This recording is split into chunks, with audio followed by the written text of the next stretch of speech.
This Morning, just about 20 minutes toward the top of the hour. I'm Sarah Colvin, and joining me live on the phone, I welcome our 5th Barnstable State Representative, Randy Hunt. Representative Hunt, good morning.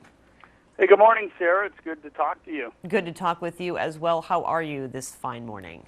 Not bad. We had somewhat of a contentious session yesterday.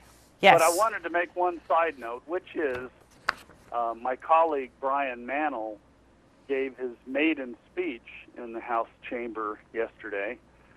Now, this is his 4th year being a state rep, so he's been kind of the quiet guy for a little while, but now I'm thinking that he's broken that, and he's on his way to being up at the podium every time we turn around. Absolutely. So congratulations to him. His parents and his kids and wife were there as well, so it was nice for them to be able to see that. Really special event. Certainly, we offer our congratulations to Brian as well. It's very exciting, exciting moment. So certainly a busy day to be able to do that, as you said, kind of a contentious day up at the State House, debating, of course, the transgender rights bill, which is something that really has received an issue at least that's received some national attention. So tell me a little bit about what, and I understand the bill was approved yesterday, so tell me a little bit about what happened yesterday up at the State House. The House version of this bill was put forward the same as the Senate version of the bill, with one addition, an important one actually, and that was a way to deal with people who might pretend to be transgender to get access to a restroom of the opposite sex for nefarious purposes. That helped a lot of the legislators be able to embrace this version of the bill, and we also delayed the date instead of it becoming effective immediately.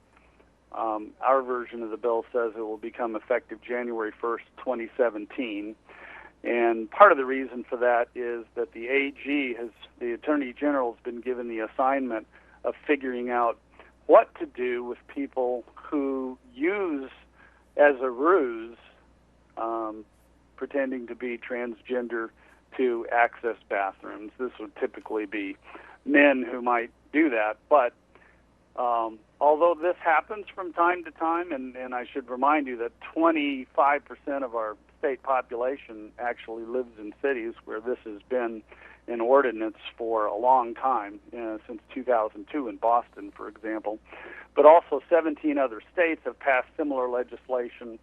And still you get a scant handful of people who are posing as transgender to enter a restroom. Of course, the cases that we see are people that do something that is illegal today and will be illegal on January 1st, like trespassing or stalking, lewd and lascivious behavior, assault, all of those things that you would be concerned with a criminal doing in a bathroom setting. Sure, and call me naive, but I would think that, transgender bill or not, a predator who wants to gain access to a woman's room by dressing like a woman, isn't necessarily posing as a transgender person, is just wearing a disguise to enter another bathroom. And so that, certainly would remain a concern, I think, regardless of whether legislation was passed or not. As you said, criminals. Yeah, that's exactly right. And most bathrooms don't have, security guards or bouncers at their entrances. And unlike, back in the old days when I used to go to spend all my time at a country club and there were bathroom attendants, I don't see that much anymore. Absolutely. That's a joke, by the way. Obviously, if that were true, the next question would be, how did you squander all of your money?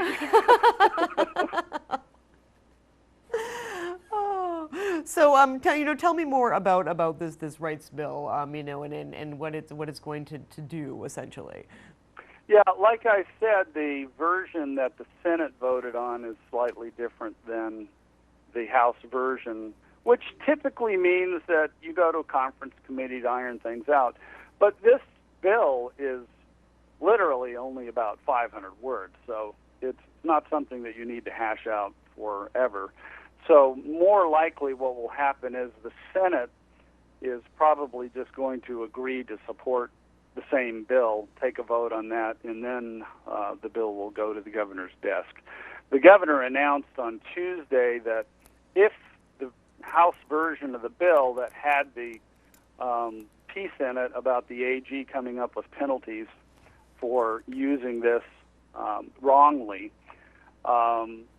he said that he would sign that version of the bill. So, for you as a Republican, Randy, this was kind of almost a not necessarily crossing party lines, but going, against the majority of your party. I'm understanding that you voted in favor of this bill. Can you talk to me a little bit about, why that was important to you to vote in favor of this? Yeah, I tell you what, I've been looking at this since it came up last year very closely, looking at the pro and con websites,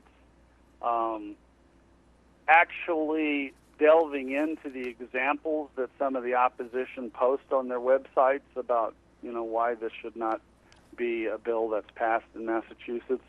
Most of the time finding out that they're abridged versions of the reasons that they say we should be fearful of it are in fact so abridged that they completely change the character of the actual cases that are on that have happened in other states or in cities like Boston where this has been a bylaw for a long time.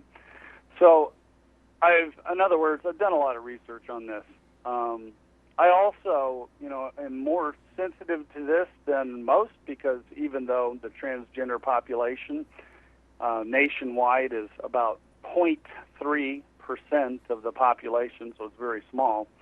I have a niece who's transgendering to become my nephew, and that close connection is also, something that's educational for me so I can understand more about what the issues are.